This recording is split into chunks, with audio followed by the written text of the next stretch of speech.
Come on then, you cunt!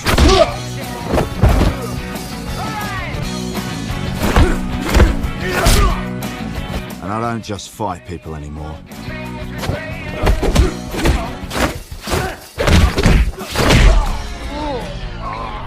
Cheers, love.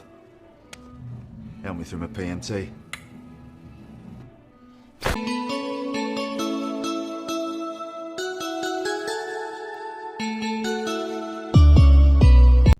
When I was 15 years old, life was shit.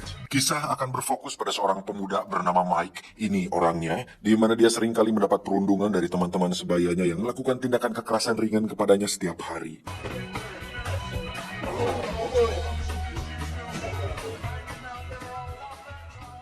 Suatu hari saat dirinya dikejar, Mike pun lari ke halaman rumah orang dan tak sengaja melihat seorang pria misterius masuk ke dalam rumah tersebut dan tak lama rumah pun meledak.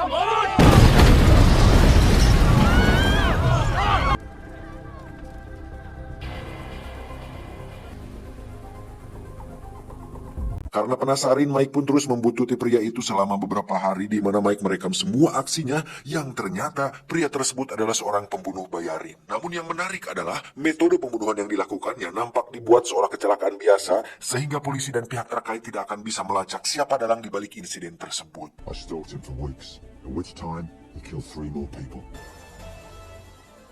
Mike pun nekat menemui pria itu di rumahnya dengan tujuan untuk memintanya mengajari cara membunuh untuk membalas dendam kepada anak-anak yang sering mengganggunya, dan pria ini bernama Ray. Ini babangusnya. I think you're amazing. A genuine craftsman. Setelah sedikit perdebatan, Ray pun mengatakan bahwa untuk meruntuhkan sebuah kelompok atau geng, Tom harus melenyapkan pemimpinnya terlebih dahulu.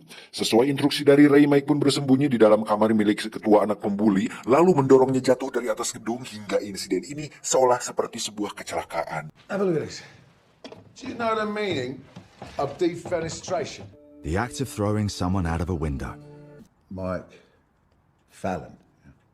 You kill people for a living. If anyone can help me, it's got to be you. You got a set of balls on you, don't you? It's that one up there. Remember what I told you? Try to remember not to bottle it.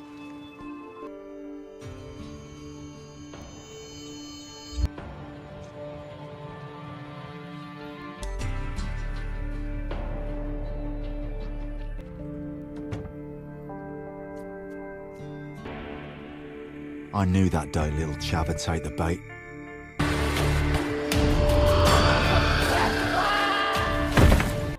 I didn't really feel anything.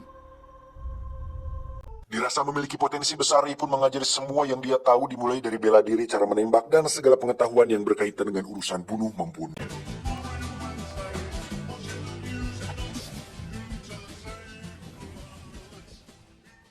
15 tahun kemudian, kita akan melihat Mike sudah menjadi pembunuh ahli yang sangat profesional, di mana dia menggunakan metode yang lebih bersih dan elegan, sehingga target seolah tewas karena gantung diri.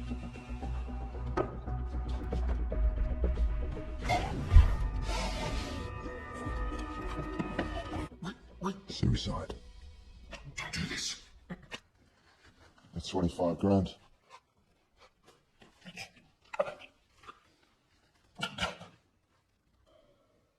I don't see him as a person. Setiap setelah melakukan pembunuhan, Mike biasanya sering melampiaskan tekanan mental setelah pekerjaan, di mana dia menghajar beberapa orang di bar yang dianggapnya tidak enak untuk didele. Come on then, you cunt!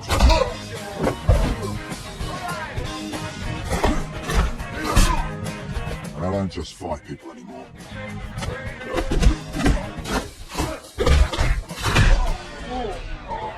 Please, love. Help me through my PMT.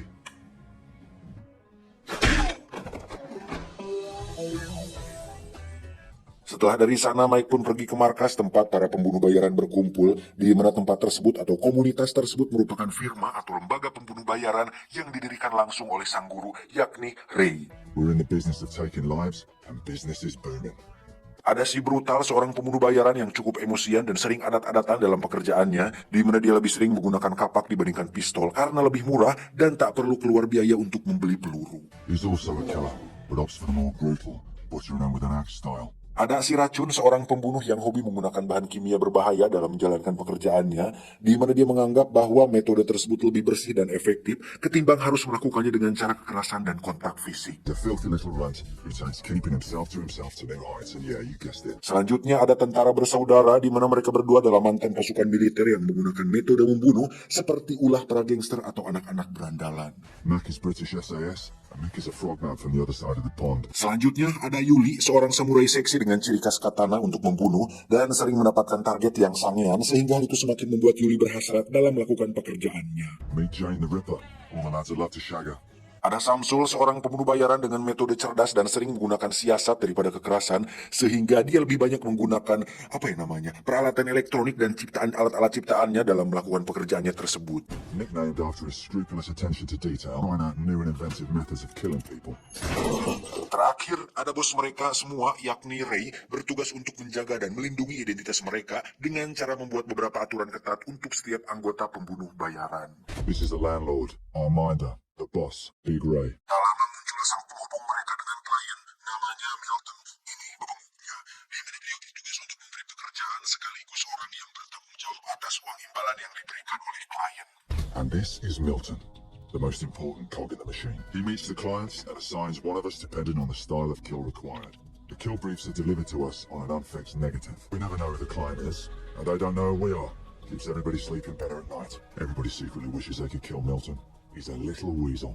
Singkat cerita, Mike pun mendapat pekerjaan lain di mana kita akan kembali melihat betapa cerdas dan telitinya seorang Mike saat dirinya menembak ban mobil dan membuat target terjepit seolah itu hanya kecelakaan biasa.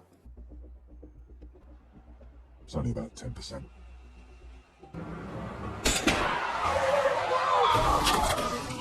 Not a price incentive after all. When the police investigate, they'll presume the burst tire was responsible.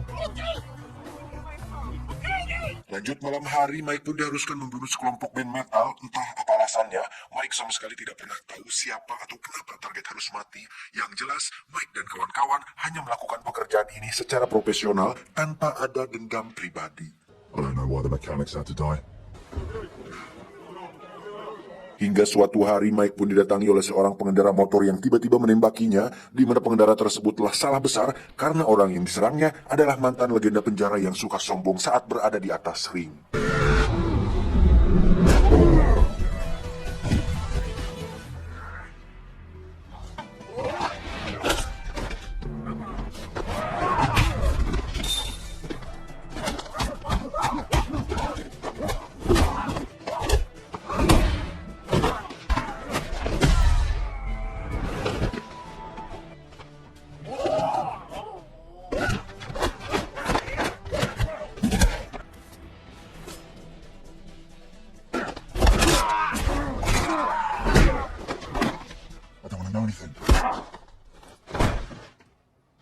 Entah siapa yang mengirimnya, Mike pun langsung menghubungi Milton untuk memintanya mencari identitas orang tersebut. I'm sorry, Mike. I'll speak to Big Ray. We'll look at total Milton!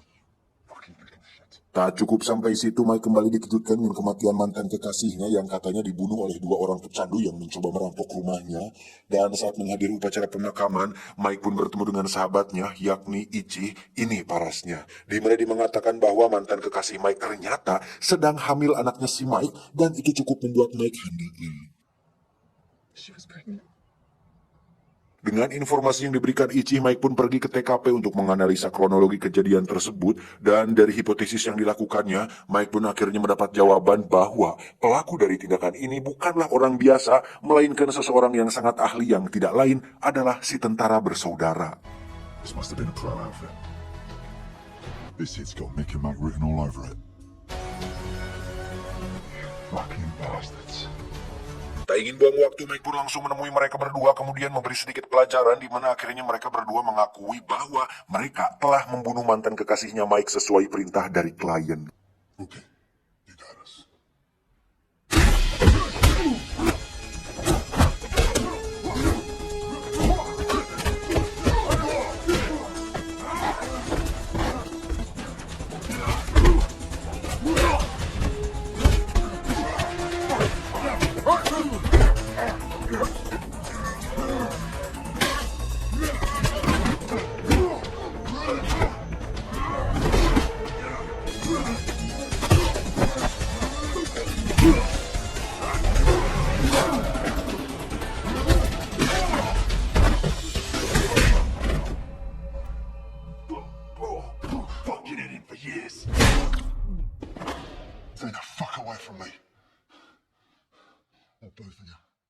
Tak terima, Mike pun menemui Ray untuk mengadukan hal ini, tapi apalah daya, Ray pun tak bisa berbuat apa-apa karena sekali lagi mereka hanya menjalankan tugas sesuai permintaan klien dan tak ada dendam pribadi dalam hal ini.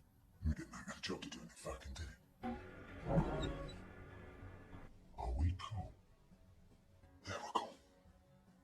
Belum puas dengan hal itu, Mike pun pergi menemui Ichi untuk mencari informasi tentang siapa saja orang yang mungkin tidak suka atau pernah disakiti oleh sang mantan. Tapi tiba-tiba...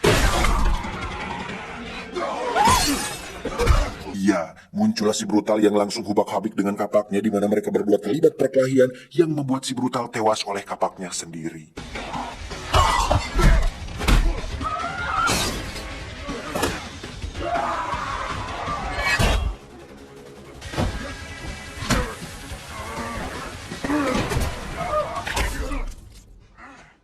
Mike pun bertanya siapa yang mengirimnya dan kenapa dia melakukan itu kepada sahabatnya sendiri. Namun si brutal memang tidak tahu siapa klien tersebut dan hanya menjalankan tugas sesuai perintah dari si Milton yang diutus oleh kliennya. Hack, you fucking crazy bastards. Untuk itu Mike pun datang ke tempat Milton dan langsung menghajar penjaganya yang kalau kalian kenal itu Martin Ford kalau nggak salah. Aktor sekaligus tukang gym yang punya badan gede. Coba cari di YouTube. Setelah diinterogasi habis-habisan, Milton tetap tidak mau buka mulut tentang siapa klien tersebut karena dia lebih takut terhadap aturan yang dibuat oleh Ray ketimbang ancaman yang diberikan oleh Mike. Where's the client? I can't really tell.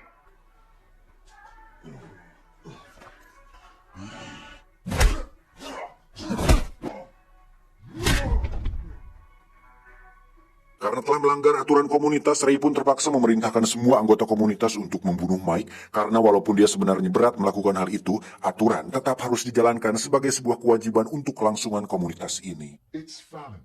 Go fucking kill him. And you're brave. Kembali ke Mike yang sedang bersama Ichi, di mana Ichi akhirnya menemukan sedikit petunjuk tentang orang yang mungkin ada hubungannya dengan kematian sang mantan. Perlu diketahui bahwa mendiang sang mantan adalah seorang aktivis sosial, di mana dia sempat menginvestigasi perihal sebuah perusahaan asing yang intinya melakukan beberapa tindakan ilegal dan nampaknya kematian sang mantan ada hubungannya dengan perusahaan yang sedang dia selidiki.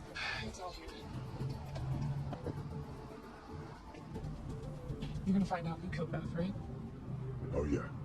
God, yourself, Charlie.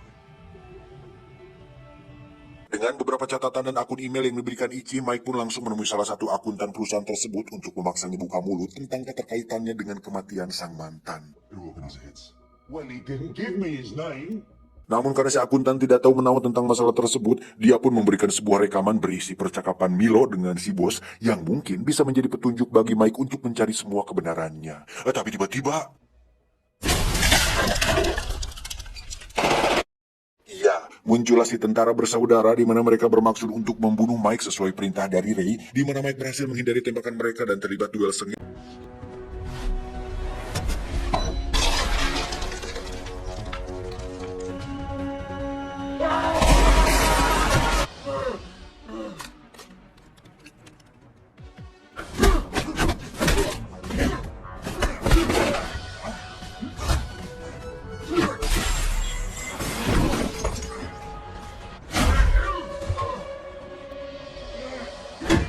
Dengan jiwa-jiwa boyka yang masih melekat di tubuhnya, Mike pun berhasil membunuh mereka berdua. Namun saat keluar dari situ sudah ada si racun yang mencoba untuk membius Mike, tapi si racun harus bernasib sama seperti yang dialami oleh tentara bersaudara.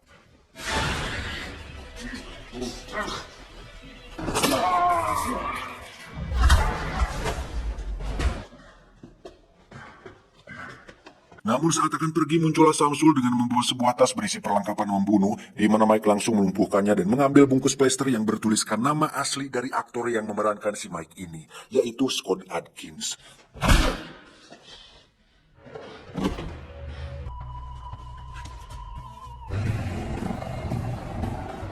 Sesuai alamat yang diberikan si akuntan, Mike pun mendatangi rumah si bos pemilik perusahaan, di mana di situ sudah ada Yuli, si samurai girl, dan akhirnya mereka berdua terlibat final battle yang tidak terlalu mengadrenalinkan.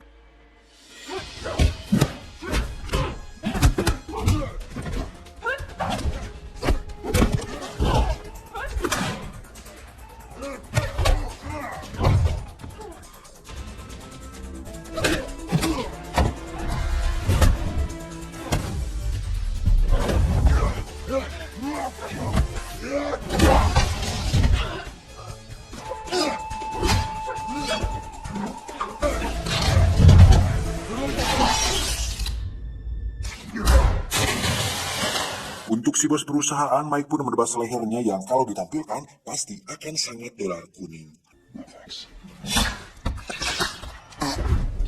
Setelah dari tempat itu, Mike pun pergi ke markas untuk menemui Ray dan menyerahkan rekamannya di mana Ray menghajar si Milton karena telah melanggar aturan komunitas ini.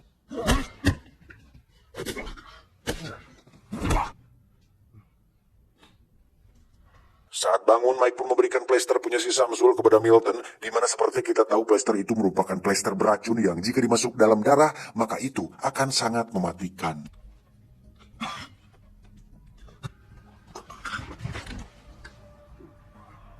Meskipun anggota komunitas ini sudah habis, Ray tetap tidak bisa membunuh Mike karena dalam hati kecilnya Ray masih sangat peduli kepada si Mike ini, dan persetan dengan aturan, Ray pun membiarkan Mike pergi dan menyuruhnya untuk jangan menampakkan diri lagi di hadapan bebenguknya. We're done. I'm sorry, Ray. Farewell.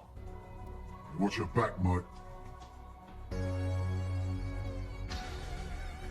Setelah semua yang terjadi, kini Mike bisa hidup bebas seperti orang normal.